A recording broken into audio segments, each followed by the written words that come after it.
St. Petersburg, the Mikhailovsky Castle, the 18th of December, 1800. Tsar Paul I lifts his pen and signs a manifesto written in formal chancellery Russian. The document declares the kingdom of Kartli-Kakheti dissolved, annexed, erased. Its dynasty, ruling continuously since the year 813, ended in 3 paragraphs of imperial prose. The manifesto is sealed and locked away. It is kept secret. 800 miles to the south, in Tbilisi, King George XII of the Bagrationi dynasty is dying. He is 54 years old. He suffers from dropsy. His legs are swollen, his breathing shallow.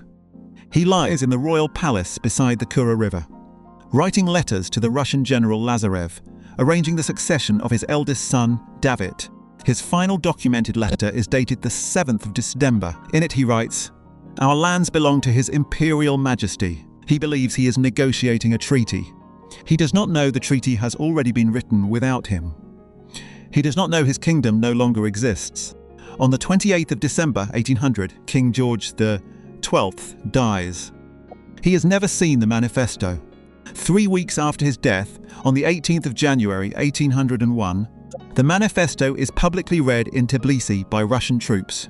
The Bagrationi dynasty has ruled for 988 years. It has been ended by a piece of paper its last reigning king never saw. This is what happens next. Queen Mariam Tsitsishvili, his widow, stabs the Russian general Lazarev to death in her own bedroom with her dead husband's dagger, and is beaten bloody by Russian soldiers in front of her sleeping children. She dies in a St. Petersburg convent 47 years later, aged 82.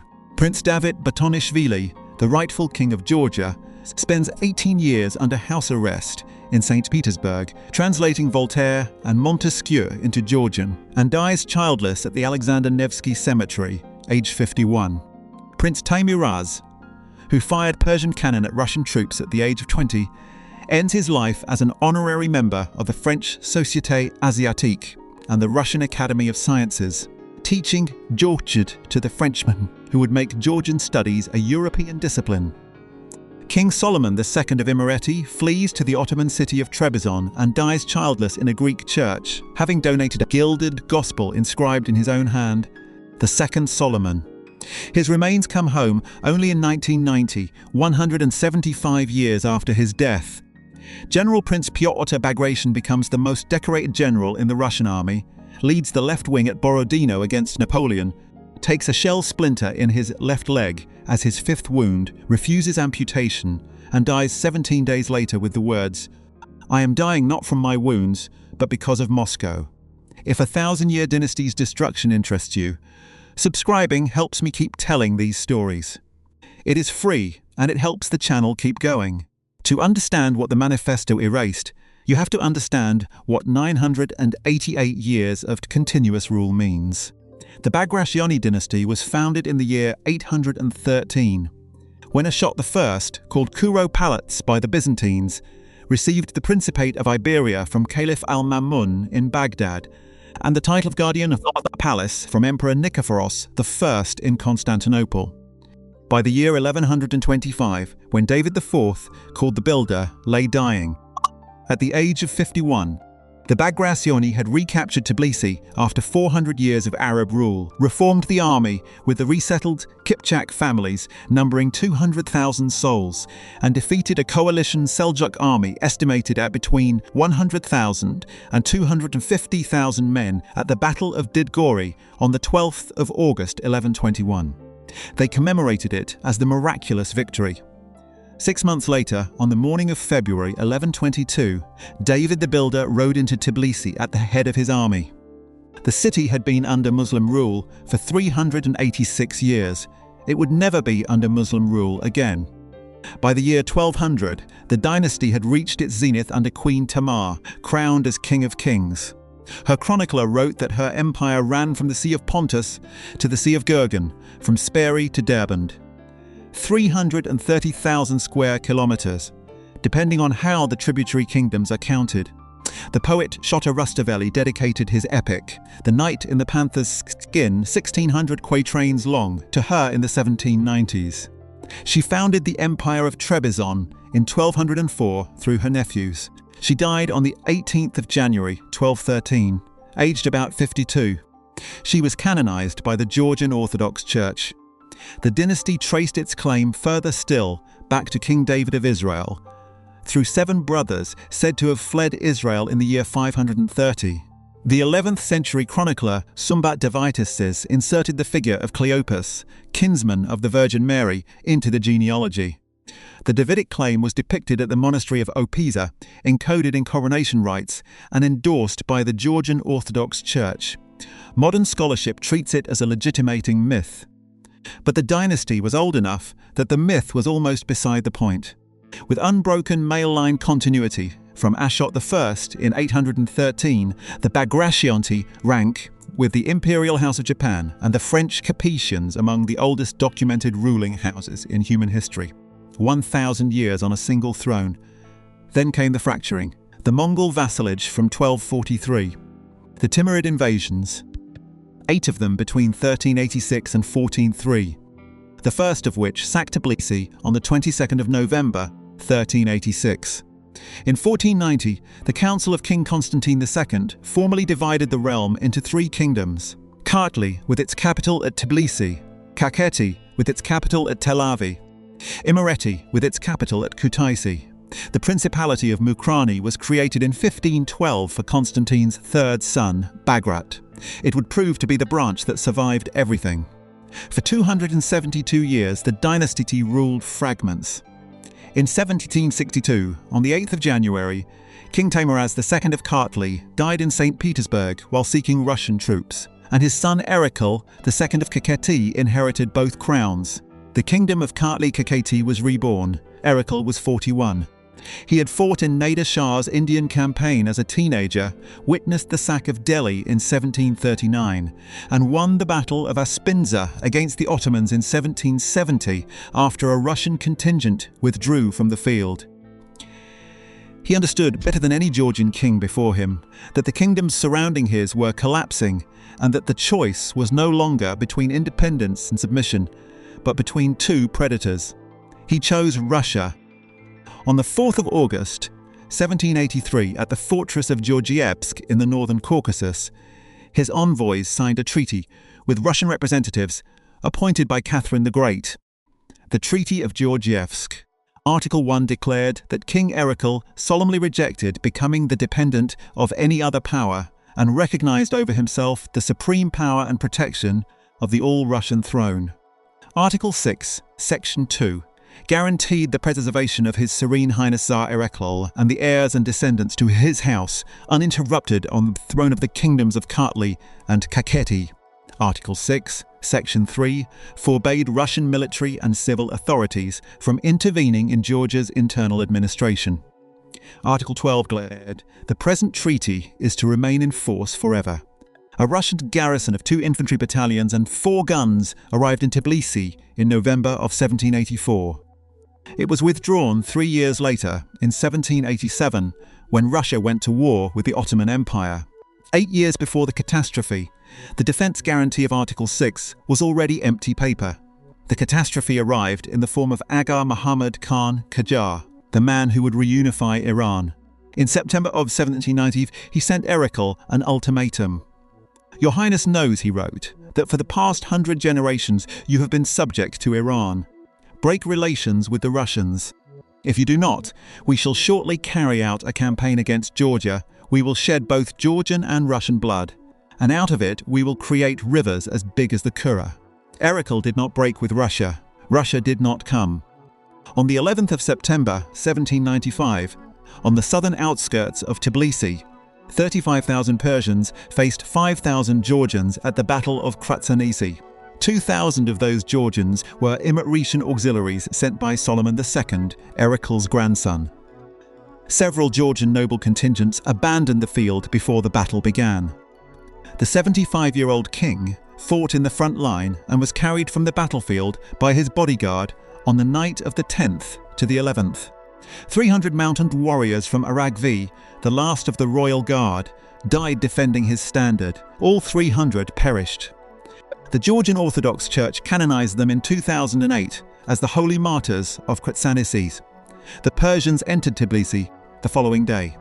They burned the royal palace, Sioni Cathedral, the libraries, the print shop of Vakhtang VI, the churches, the mosques and the bazaars. They killed approximately 20,000 civilians. They enslaved approximately 15,000. The Metropolitan of Tbilisi, Dosithios, was executed on the 12th of September for refusing to defile the cross. He too was canonized as a martyr. The Russian order to relieve Tbilisi was signed on the 3rd of September, 1795. It was issued 3 weeks after the city had already been sacked. The expedition under General Valerian Zubov was launched the following year. It was recalled by Paul I on his accession in December 1796 before it accomplished anything. Erikl II never lived in Tbilisi again.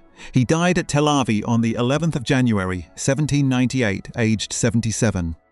The Encyclopedia Iranica records that he died convinced that only Russian protection could ensure the continued existence of his country. His son George XII ruled for 2 years and 10 months. He suffered from dropsy throughout. He spent his reign trying to formalize the protection his father had been promised, sending his sons to St. Petersburg with petitionary articles in November of 1800. He envisaged a continued Bagrationi throne under Russian suzerainty. Paul I accepted his articles on the 19th of November.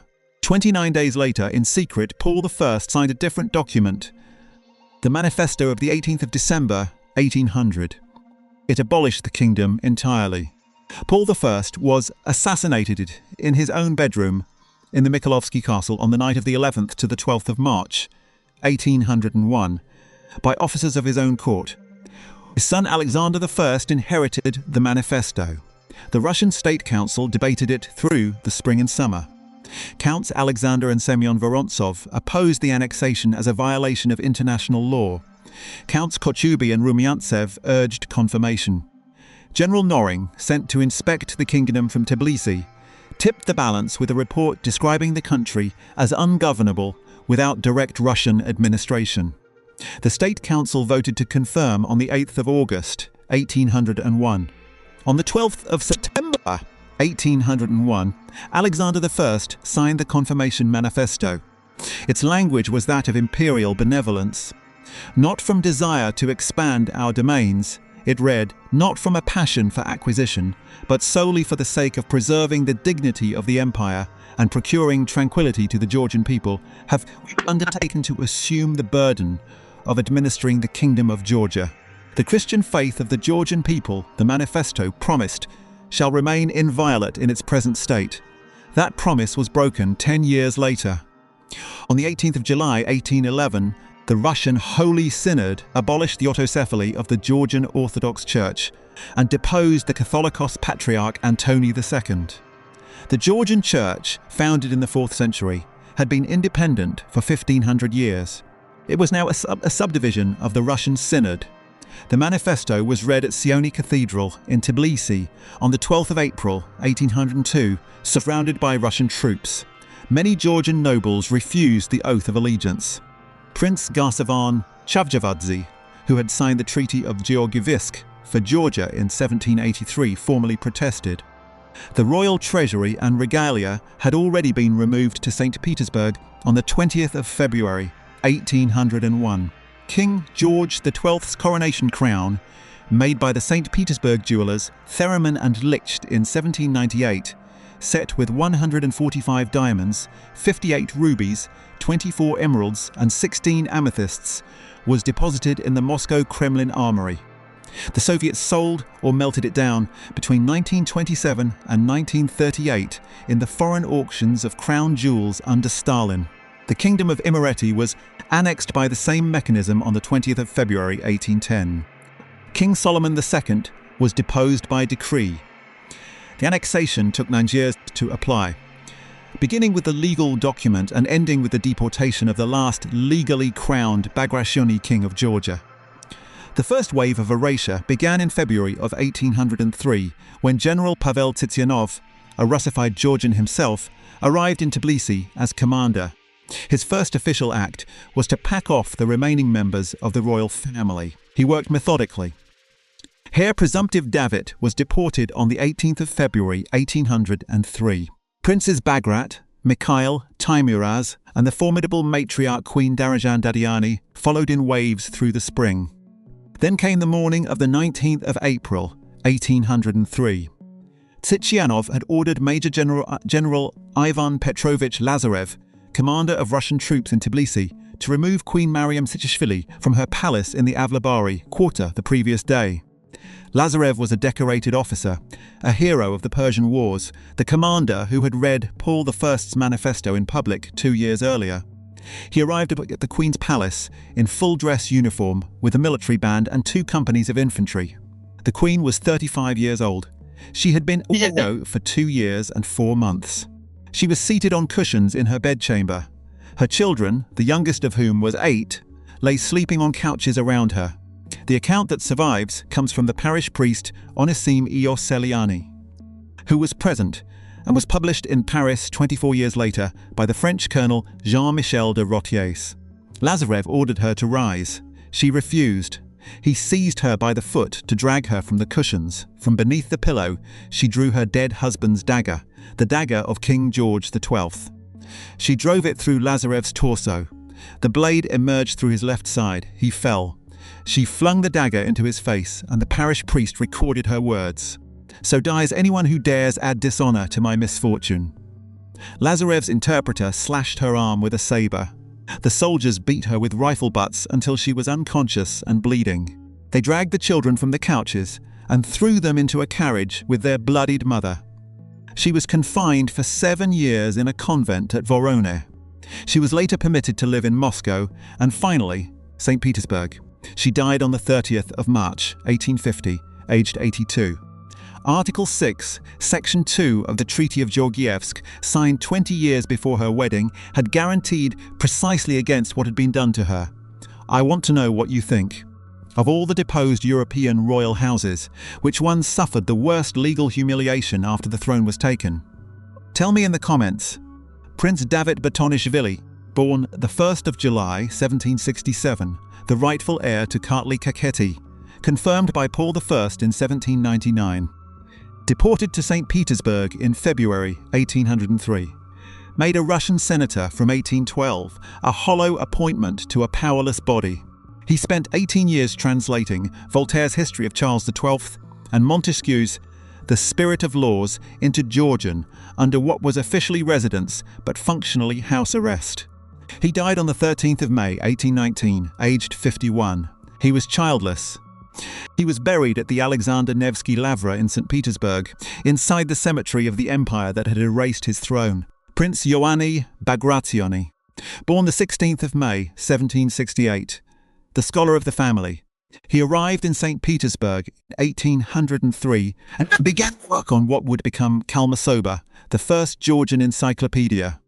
He worked on it for 15 years, from 1813 to 1828. He died on the 15th of February, 1830, aged 61. The manuscript of Kalmasoba slept in obscurity for 31 years. It was rediscovered by the historian Dmitry Bakradze in 1861. Prince Teimuraz Bagrationi, born the 23rd of April, 1782. He fought at the Battle of Kratsanisi at the age of 13. After his father's death, he fled to Persia, joined the court of Fath Ali Shah and commanded Persian artillery against Russian forces during the Russo-Persian War.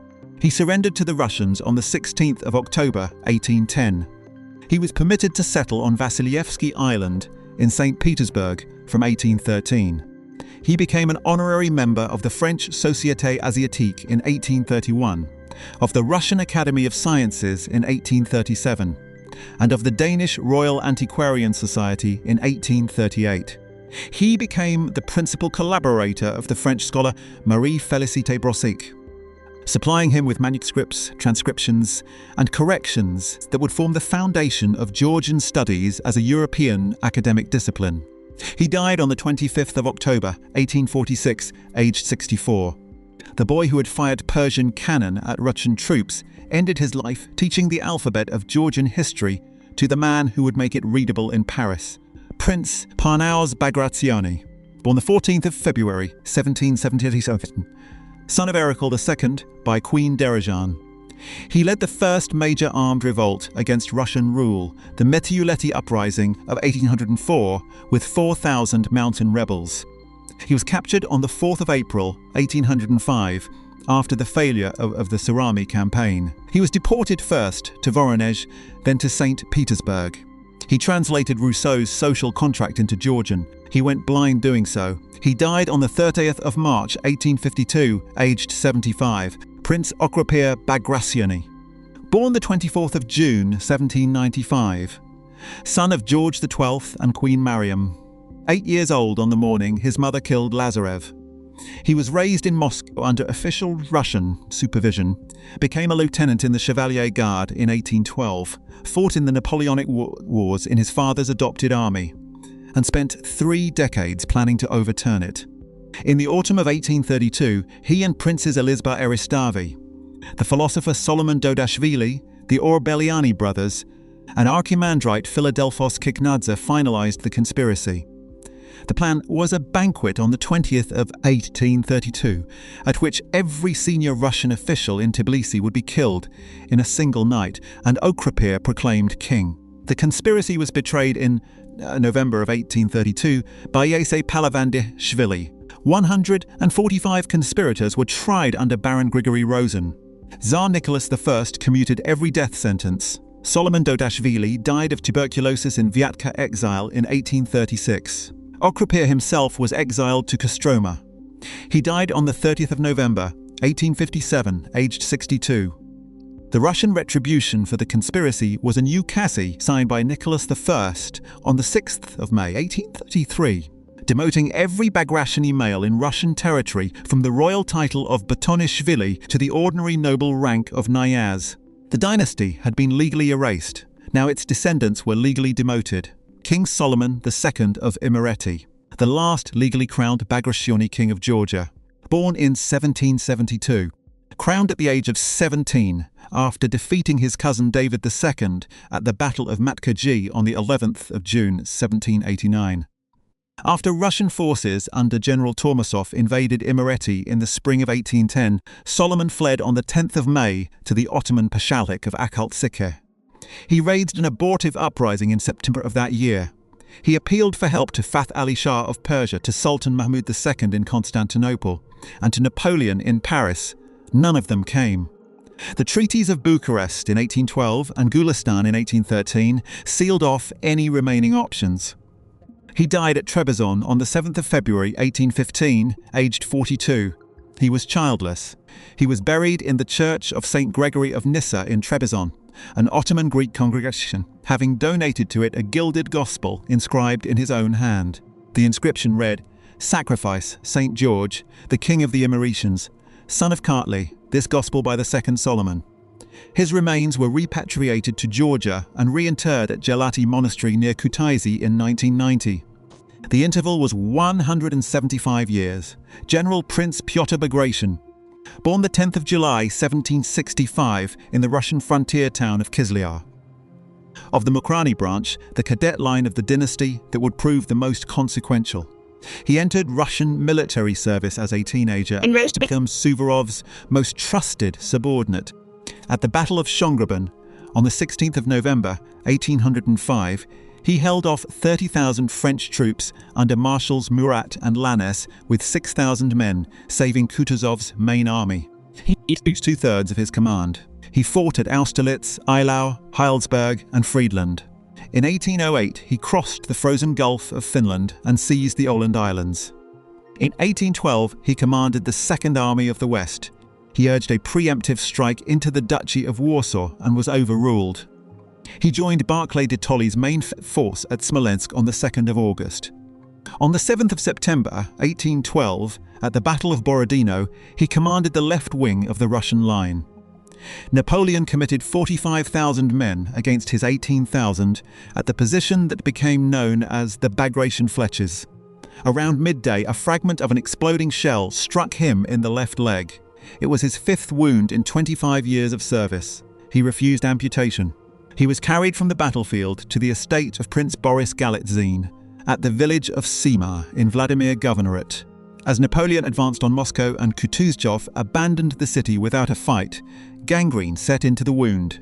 Bagration dictated a final message to Count Fyodor Rostopchin, military governor of Moscow.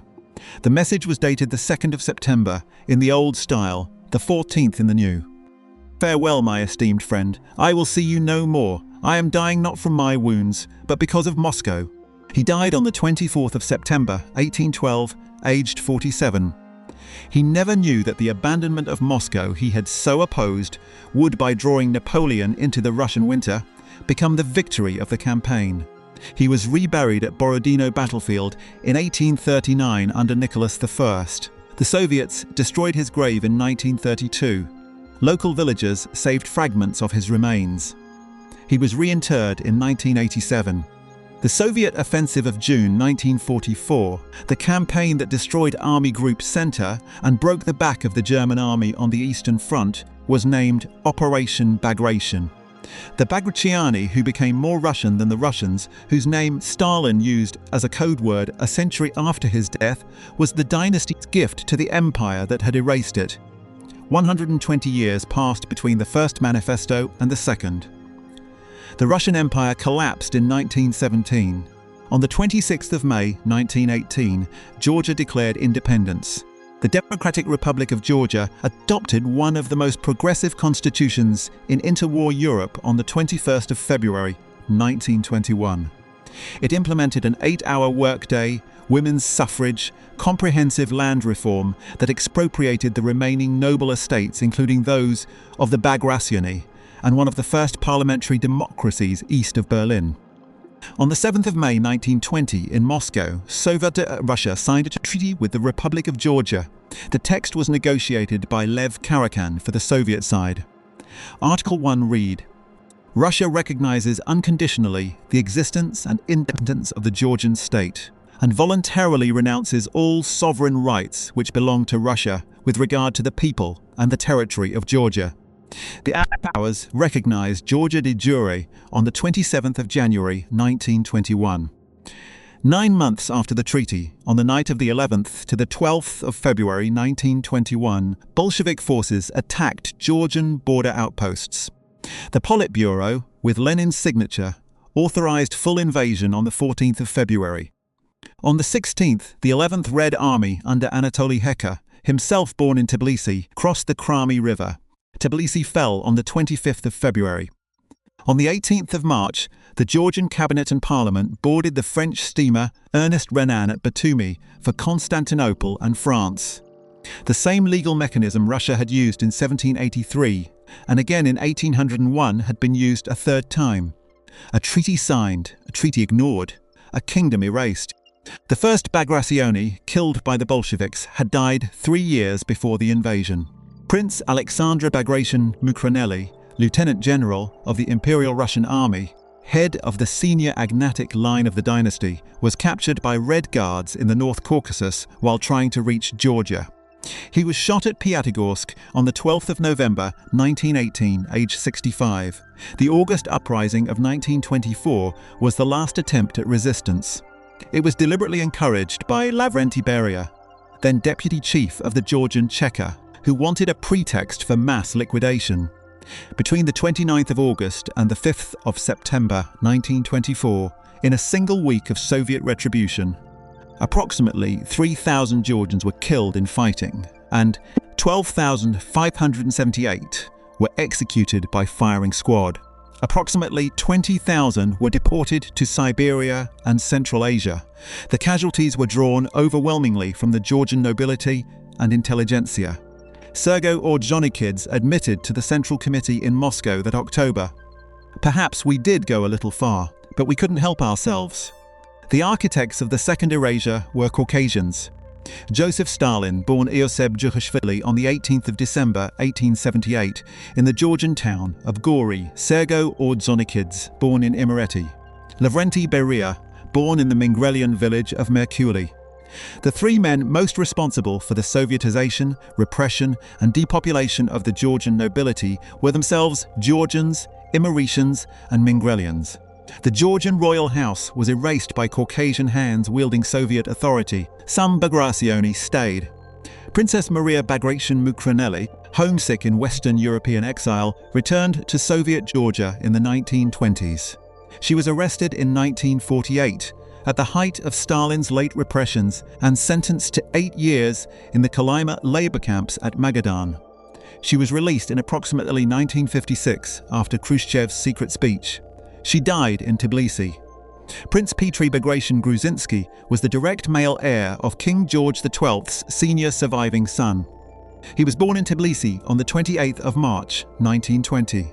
He was arrested by the Soviet NKVD in 1945 on charges of anti-Soviet activities and monarchist plotting. He was not tried in a regular court. He was confined to a Soviet psychiatric facility for 3 years until 1948. After his release, he was permitted to write under a pseudonym, Tamarashvili, taken from his grandmother's name. He wrote songs for the composer Gia Cancelli. He wrote the lyrics of the song Tbiliso, set to music by Revaz Lagidze, which became the unofficial anthem of the city of Tbilisi and is sung by every Georgian to this day. He wrote lyrics for the cult Soviet film Mimino in 1977. He was named Honored Artist of the Georgian Soviet Socialist Republic in 1979. He died on the 13th of August, 1984, aged 64. The man who had been locked in a Soviet asylum for being the rightful king of Georgia wrote the song Every Georgian Sings About Their City. His name was not on the credits. The exiled branch travelled west. Prince Irakli Bagration-Mukraneli, head of the family in exile, was born in Tbilisi on the 21st of March, 1909. He fled with his mother and siblings in 1921, travelling through Constantinople and Berlin, briefly returning to Soviet Georgia to attempt to reclaim part of the family estate, and then leaving permanently. He settled in Italy in the 1930s. In April 1942, he attended a meeting in Berlin and at the Adlon Hotel, convened by the German diplomat Friedrich Werner Graf von der Schulenburg, at which Rosenberg's Ostministerium refused to recognize Caucasian independence. He founded the Union of Georgian Traditionalists later that year, advocating a constitutional Bagrationi monarchy. He was recognized by Georgian exiles in Rome as pretender to the throne. On the 29th of August 1946, at the Miramar Palace in San Sebastian, he married Infanta Maria de las Mercedes of Bavaria and Bourbon. She was the granddaughter of King Alfonso XII of Spain and the niece of King Alfonso XIII. The marriage grafted the 1100-year-old Georgian dynasty onto the Spanish royal house. He was naturalized as a Spanish citizen on the 22nd of September 1947. On the 1st of October 1957, upon his father's death, he declared himself head of the Royal House of Georgia and assumed the style of Royal Highness. He died of a heart attack in Madrid on the 30th of October 1977, aged 68. He was buried in the British Cemetery of Madrid. His remains were translated to Svetitsko-Veli Cathedral at Mtskheta in 1995, 74 years after his family had fled. His son, Prince Jorge de Bagration of Mukrani, was born in Rome on the 22nd of February 1944. His Italian mother died in childbirth bearing him. He was raised in Spain. He became, by adult life, one of Europe's most accomplished rally drivers, racing as Jorge de Bagration. He won the Spanish Rally Championship twice, in 1979 and 1981, both championships driving a Lancia Stratos HF. Over his career, he started 148 races and won 43 of them, with 84 podium finishes. He attempted twice to enter Formula One. He was refused entry to the 1968 Spanish Grand Prix in a Lola. He entered the 1974 Spanish Grand Prix in a Surtees TS16 and would have started the race, except that the president of the Spanish Motor Sport Federation cleared his desk on the morning of qualifying and lost his entry from the paperwork. He never started a Formula One Grand Prix. He moved permanently to Tbilisi in 2006. He died there of complications from hepatitis on the 16th of January 2008, aged 63. He was buried at Svetitsko-Veli Cathedral on the 20th of January. The pretender to the throne of David the Builder was a Lancia Stratos rally champion who had come home to die. On the 8th of February 2009, at the Tbilisi Holy Trinity Cathedral, a marriage took place. The date was chosen as the feast day of Saint David the Builder. The groom was Prince David Bagration Mucranelli, son of Jorge, agnatic heir of the senior line. The bride was Princess Anna Bagration Gruzinski, daughter of Prince Nugzar, cognatic heir of the last reigning king of Georgia. The two surviving branches of the dynasty, sundered in 1512, were being formally reunited 504 years later. 3,000 guests attended. Horsemen in traditional choker coats escorted the groom from the Bagrationi palace. Patriarch Ilya II had departed Georgia for medical treatment 4 days earlier. The ceremony was performed by Metropolitans Theodore and Gerasimos under his blessing. The academician Mariam Lort-Kipanidze, speaking for the assembled scholars and clergy, said, "The two branches of the Bagrationists who parted from each other long ago are merging today. This wedding may have a historical significance for our country in the future. The marriage failed. The couple, separated in 2011, were religiously dissolved in 2009 in part, civilly remarried in Madrid in November of 2010 in an attempt at reconciliation, and finally divorced on the 15th of December 2013. But one child had been born to them. Prince Georgi Bagrationi was born in Madrid on the 27th of September 2011. In his blood ran the agnatic line of the Mukrani branch, descended in unbroken male succession from Bagrat I of Mukrani in 1512, and the knatic line of the senior Bagration Gruzinski branch descended directly from King George XII, the last reigning king. He was christened by Patriarch Ilya II at Svetitskhoveli Cathedral on the 3rd of November 2013. The Patriarch became his godfather. The whole synod was in attendance. Patriarch Ilya II had spoken openly of restoring the Bagrationi monarchy since 2007. He had said in a sermon at Sameba Cathedral on the 7th of October that year, "Georgia is the oldest monarchy. Thanks to God, we were ruled by the king. Today there is constitutional monarchy in many countries, which means that there are kings, but they do not rule the country. Constitutional monarchy brings peace. It will not happen today, but we must analyse the past, present and future." He repeated the call in 2017. He died on the 17th of March, 2026, aged 93, the longest-serving patriarch in the 1500-year history of the Georgian Church. He was buried at Sioni Cathedral 5 days later. Prince Nugzar Bagration Gruzinski, the direct heir of George XII's line, died on the 1st of March 2025, aged 74. His death extinguished the male Gruzinski line. The heirship of the senior line of the last reigning king of Georgia passed through his daughter Anna to her son Georgi, in whom both branches now run. On the 12th of May 2025, the day of St. Andrew I called, Princess Anna Bagration Gruzinski was formally acknowledged head of the Royal House of Georgia at a conference in Tbilisi, attended by the patriarchal locum tenens, Metropolitan Shio Mugiri and Metropolitan Anania Japaridze, who reaffirmed her father's decree of 2009 naming her as his successor. The dynasty has not been restored. Georgia is a parliamentary republic. The throne remains empty. The constitutional monarchy debate continues.